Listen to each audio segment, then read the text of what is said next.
Bon dia, classe de segon. Avui farem un poc d'ampliació i estudiarem la conquesta cristiana de Mallorca i de València. Primerament farem un xicotet repàs del que va passar, de la situació política a la península Ibèrica a començaments del segle XIII. Ja al segle XII han ocorregut tres fets importants. D'una banda, Portugal, en la figura del rei Alfons Enríquez, s'ha independitzat del regne de Lleó.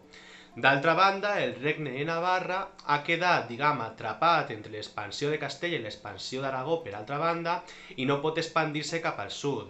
I d'altra banda, Aragó i els comtats catalans han quedat units pel matrimoni de Ramon Berenguer IV i Pere Onella en una sola corona, la corona aragonesa. Val? I sabeu que ja al 1230 Castella i Lleó, que són dos regnes que han anat junts, s'han separat, s'unissin definitivament en la figura de Ferran III, val?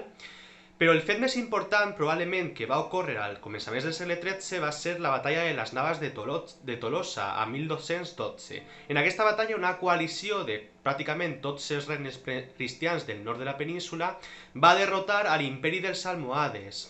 Recordeu que l'imperi dels almohades és un imperi que naix al nord d'Àfrica i que al final integra, l'occident del Magreb, del nord d'Àfrica, i l'Àndalus, la península ibèrica, que estava en poder dels musulmans. Els almohades són derrotats a la batalla de les Naves de Tolosa i després d'això a l'Àndalus es desintegren les terceres taifes.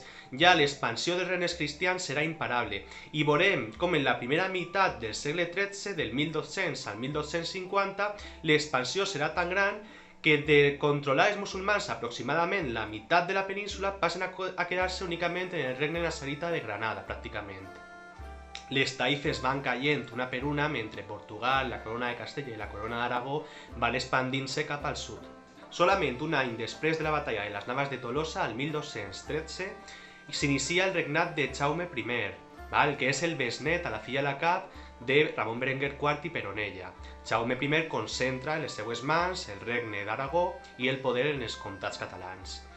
Aquest inicia el que és la conquesta del que avui dia és la Comunitat Valenciana i les Illes Balears per a la corona aragonesa. El motor d'aquesta expansió militar va ser la fam de terres que van impulsar al rei, als magnats eclesiàstics i als senyors feudals a conquerir els territoris del sud. Comencem per les Illes Balears. Mallorca va ser conquistada entre el 1229 i el 1232. Al 1235 es va conquistar Eivissa i la illa de Menorca va ser sotmesa a vassallatge i serà conquistada definitivament a l'any 1286, entre el 1286 i el 1287. Els musulmans que habitaven a les Illes Balears van tenir dues opcions, o fugir, anar-se'n a l'exili, és a dir, anar-se'n o als territoris del sud de la península o al nord d'Àfrica, o quedar-se però ser esclavitzats. No va haver pietat per als musulmans que habitaven aquestes illes, van ser sotmesos a l'esclavisme. Els territoris van ser repartits entre el rei, l'aristocràcia, és a dir, la noblesa més important, els magnats eclesiàstics, l'església, els homes més poderosos de les ciutats i alguns funcionaris reials. Els mercaders de la ciutat de Barcelona, que van contribuir econòmicament a la causa de la conquesta de les Illes Balears, van tindre el privilegi de comerciar amb les illes sense haver de pagar cap impost al rei. Diguem que juntant les Illes Balears amb els comtats de Rosselló i Cerdanya, que són províncies avui dia de França, i amb la ciutat de Montpellier, que també és província de França, el rei va crear una espècie de regne o subregne que va deixar en herència al seu fill menor, a Jaume II. Les terres valencianes van ser conquerides entre el 1229 i el 1245, en diferents campanyes militars, en successives campanyes militars, i el cap i casal, València, va ser conquerida l'any 1238. Això és el que commemorem el 9 d'octubre, quan celebrem el 9 d'octubre, commemorem la conquesta cristiana de la ciutat de València. D'acord? Qui va contribuir a la conquesta? Qui va lluitar contra els musulmans? Ho van fer sobretot la noblesa d'Aragó i de Catalunya i les ordres militars eclesiàstiques. Es van combinar dues estratègies, la de conquesta, és a dir, conquerir per les armes una ciutat o una població, i la de capitulació, és a dir, negociar amb els habitants d'aquesta ciutat o d'aquesta població per a que es rendisquen. D'aquesta manera, els cristians, els aragonesos i els catalans no van haver de gastar més energia de la necessària en la conquesta i amb, les tropes necessàries van poder conquerir tot el territori valencià. Què va passar amb els musulmans? Els musulmans de València no van ser tractats com els de les Illes Balears. Com va haver un procés de capitulació, va haver negociacions, a aquests musulmans se'ls va permetre conservar la seva vida i les seues costums, però no se'ls va permetre conservar les seues pertinences, les seues possessions, i se'ls va expulsar fora de les ciutats. Van haver de viure als arrabals, fora dels murs de les ciutats. Aquests van passar a la condició de mudèjars, és a dir, de musulmans en terres cristianes. De fet, València va ser un dels territoris d'Espanya on més mudèjars n'hi havia. Ja a finals del segle XV, un terç aproximadament de la població valenciana eren mudèjars, eren musulmans.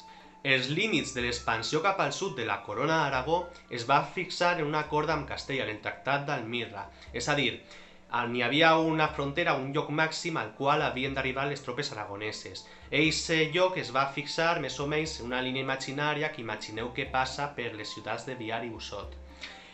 En les comarques del sud d'Alacant, les actuals comarques del sud d'Alacant es quedaven fora del domini aragonès, pertanyien a Castella.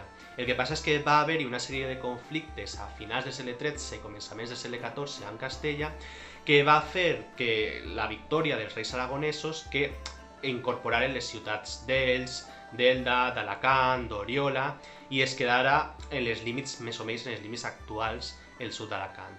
L'actual comarca d'Utiel-Requena i tampoc la ciutat de Villena i el territori que està al voltant d'ella no van incorporar-se a la corona d'Aragó en aquest moment, de fet pertanyien a Castella. No va ser fins al segle XIX quan aquestes comarques o aquestes zones es van incorporar a la regió valenciana, amb les divisions provincials que es van fer al segle XIX.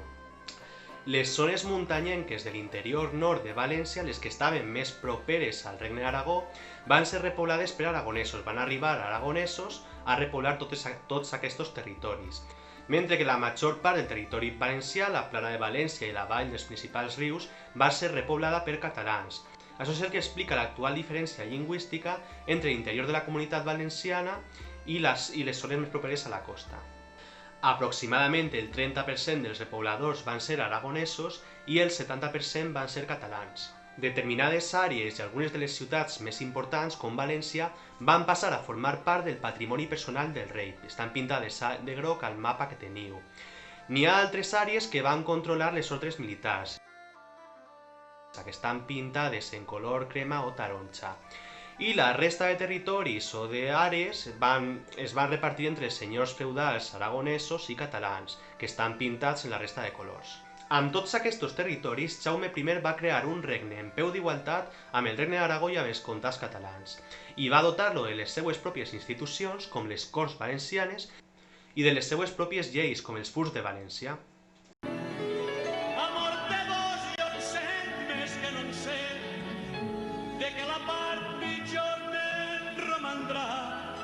De vos sap lo qui sens vos està, a joc de daus vos acompararé, a joc de daus vos acompararé.